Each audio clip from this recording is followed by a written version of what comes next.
So you've hit that point where you're staring at all that stuff you've collected over the years and asking yourself, why do I still have this?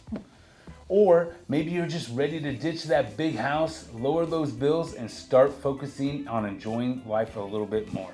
And let's be real, it's not just about getting rid of things, it's about making room for what's next. Downsizing can feel overwhelming. Whether you're thinking about moving into a smaller home, an active adult community, or just simplifying so you can travel more like we are.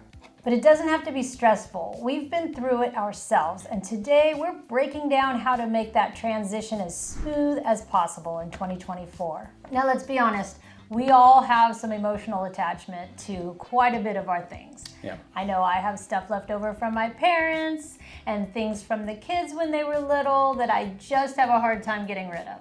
Yeah, and yeah, I mean, it's definitely true. It seems like every little aspect. There's so much. If you've lived in the house for any sort of amount of time, especially as your kids grew older, every section of that house is filled with memories, and not only memories but stuff, right? And trying to get rid of that stuff, well, that's a challenge. It really is. But as we learn, as we get older, it's just stuff. Now, it is. There are things you can do to hold on to those memories, which we will get into. Yeah, and like one of those things, I would say, one of the hardest things is photos. Oh, yeah. So nowadays, over the last decade or so, everything's on your phone, right? And in the cloud. So that's not that big of a deal, but it's getting rid of those physical I can't photos. throw them away. I just can't throw them away. But if you were going to, if you want to just make it all in one space, right? Take pictures of those pictures and ditch it. Yeah, and I know they have companies that do it too. Yeah. But yes, it's definitely something I have to come to grips with and do because it would make my life so much less clutter-filled and I would feel much better. I mean, as a kid, we had a big box. Yes. That's where we kept all of our photos. It wasn't even albums. It was just a big box. And I still have a couple of those. Yeah. So, I mean, take pictures of them, have it professionally done and digitalized so you can have it in the cloud with all the rest of your selfies and everything else that you do nowadays. I have started trying to put things on external hard drives for each of my kids so they can just grab that. Well, But see? we'll see. But I know a lot of people like it up in the clouds too. So No, that's a great, I mean, Two different ways I to think do it. it would be, I think having both yeah. is a nice security blanket, just so right? So you scared that still it's- have, you don't have any control I over the know. cloud, but you have control over your hard That's drive, what right? scares me. So yeah, so there you go. That's the best of both worlds, actually. I think so too. All right. Thank you for that. Yeah. Okay, now one of the things that I will say, a tip for someone that has gone through it, especially guys, I'm talking to you, you've got your wives, they're a little bit more emotional, generally speaking, than we are. Start small and start in an area of the home. This is not a, we have to tackle it in one weekend kind of deal. Right. Right? Right. Start small, start with like a closet that is upstairs or wherever the case may be that is just not very much, not filled as much with memories. Or like you said, that one box at a time. Yeah, one box at a time. Just don't be starting off with, all the kids, kindergarten stuff. But that just brings me to a thought now that I'm thinking about all the boxes we have, and I think maybe 4 or 5 of those happen to be baseball cards. Hey. So we need to figure out what to do with things like that also. Now you're talking about my childhood. Now you're not talking about the kids' childhood at this point. Now you're talking about my own personal memories. I know, but they're not doing any good sitting in the boxes. I don't know how to overcome this, guys. Okay, now, baseball cards aside, right? We'll have to tackle that at a different time because that is a little bit more emotionally hard to do for me. But a good rule of thumb when you're talking about downsizing and getting rid of your stuff, right? You're talking about, in general, it's the same rule as we did when we list a house, right? That Yes. 30 to 40% rule. You would be shocked at all the stuff that you could get rid of and how much freer you're going to feel and how much better your home is going to look if you could just get rid of 30 to 40%. If you can do that, you are on the right track.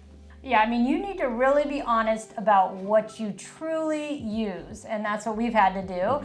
And we've put the rule that if we haven't used it in about a year, then it's time to get rid of it. Yeah. Yeah. For sure. And one of the good things that I have found that is easier to let go of things outside of the baseball cards would be donating, right? Yes. It can help you make that decluttering process just a little bit more rewarding, knowing that it's going to go to a family or somebody else that can really truly love it like you did. Yeah, at that's one true. point. I like that too. All right, so downsizing isn't just about getting rid of your blank, right? It's also about the next chapter. Where are you going to be? Do you Yeah. really need that 5-bedroom, 4,000 square foot house? Yeah, yeah. Or are you going to move into a smaller house or into a 55 and better community? Yeah. Or are you going to just get rid of it all and jump in your RV and go? I mean, those are definite options that you got to think about. Or go move to Portugal, Or go to move to Portugal. Greece or something like Yeah. that. There's so many different options. For us, we want to downsize into a smaller home. We're not sure if it's going to be traditional or 55 and better, but we also want to part-time with that RV and stuff. So we want to have that that flexibility to kind of have the best of both worlds. Yes, because I still would like to have a place where we can have Christmas with the kids and things like that. So I have a harder time just saying, let's go RV full time. That'd be awesome. I know, but It would be awesome, but our kids just aren't settled that. Yeah. If they were settled, it would probably make it easier, Yes. right? yes. Because then they would have, we can have Christmas or Thanksgiving at their house. But Yeah. But the one thing, since Andy's bypass surgery a couple years ago, made us realize how short life really is, and that we really wanted to travel more and we wanted to get out and just see the world. And so because of that, it's kind of made us prioritize, going places and seeing things over material things. Yeah, so over stuff. it's kind of shifted we like to say shift our mindset. That's kind of like our whole mantra for this whole thing, is a shift in mindset. Yep. So we can, live the life that we would like to live. Yeah, we don't want to be tied down to anything, really, right? And that includes your house, your stuff, your job. It's this next chapter of our lives, our collective lives, can be so exciting. It's our do-over, Yeah. right? It's our chance and our opportunity as all of us get older to, everybody's living longer now. Yeah. We're staying active. We're trying to stay healthy, especially now in the last couple of years. And it's just, we want to enjoy this time. And downsizing and getting rid of your stuff is not only a way to get rid of and clear out space, but it also clears out your mind, like you were saying, and clears out the weight of the life on your shoulders. It really right? is amazing how that does. It's freeing. How it feels good after you get rid of all of that. Yes, I totally agree. And one of the things we've talked about in other videos is active adult communities. And if we decide to move into one of those, that will definitely help with the fitness factor and the social factor and keeping active and busy. So that's something we still gotta make Wrestle a decision with. on. Yeah. That's an emotional hurdle that that we're getting closer to overcoming, but it's still an emotional hurdle that you gotta any type of age restricted place. But that's another video. That's Patrice. another video. Let's keep continuing to talk about downsizing. Oh yes, well, downsizing and getting rid of all the clutter and everything, if you do decide to sell and move into a smaller community or, travel or whatever it is, you are gonna have to sell your house.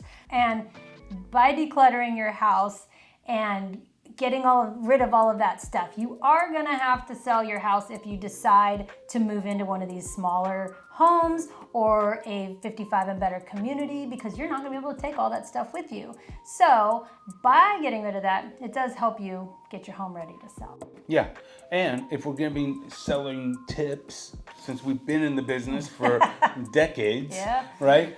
You wanna start off with that curb appeal. cleaning the exterior, and doing all that stuff. Like I said, that 30 to 40% rule is key. Make sure you got fresh paint, white walls, stained door, all that stuff, or painted door, whatever the case may be. But you want to put a fresh coat on everything, because that curb appeal and the first part of any time that those buyers initially come up to the house, that first impression is huge. Yeah, and if you have big, huge furniture in there and it's a kind of a small space, you want it to look as big as possible. So if you could get rid of a couch or some chairs or whatever, just kind of rearrange things, that helps too. Absolutely. For sure. Yeah, anytime that you are selling your house, the whole goal is to help potential buyers picture themselves in the space and not be distracted by your belongings. Right? I mean, that's just the bottom line. You're trying to get people to attract into your house and envisioning themselves living here. And it's hard to do so when you've got all your personal belongings. Or even worse, in Texas here, is the trophies, the hunting trophies. No one cares. No one wants to walk in and see you're a big old, Deer head. deer on the wall. Yeah. Creeps me out. I don't like it. I'm such an animal nut that it drives me nuts anyway. So I apologize to all you hunters out there. It's just I have a bleeding heart. So. Yeah, she does. But and it's not even about that with me. It's just, it's just you don't want it. I mean, because of people like We Patrice do have that a could. lot of clients that it turns off. A ton, right? Not only does it take up all the space, and it's hard to envision when you've got 4 trophies sitting on the walls, right? So, but that's just a little side note. Yeah, and while doing all of this downsizing can really feel daunting, it's an opportunity for a fresh new start. Yeah, and it doesn't have to be done overnight, right? It's something that you can, not rush into. Take your time, plan for it. Start with the early closets or the early room, that guest room that doesn't have any emotional ties to it, and that sort of thing. Those are the sort of things that you want to start decluttering and getting rid of your stuff on. Yeah, I have to do that when cleaning the house anyways, one room at a time, otherwise nothing gets done for me. No. I'll go from room to room to room without cleaning anything. Downsizing is all about creating space for what really matters most in the next chapter of life. Yeah, so if you found this video helpful, be sure to hit that like button, subscribe to our channel, and leave us a comment below. We'd love to hear about where you are in your downsizing journey. And hey, if you are thinking about downsizing and you don't know where to start, we can help you with that. We've got a network of top agents all across the country who can guide you through the process. Just check out our dream home form linked in the description or scan the QR code on your screen, and we can set up a Zoom call with Patrice and I, and we can talk you through it and kind of get you on the next step. And don't go anywhere just yet. If you're thinking about your future, check out our next video, Gen X Retirement. Are we prepared for what's ahead? It's packed with info that'll help you plan for what's next.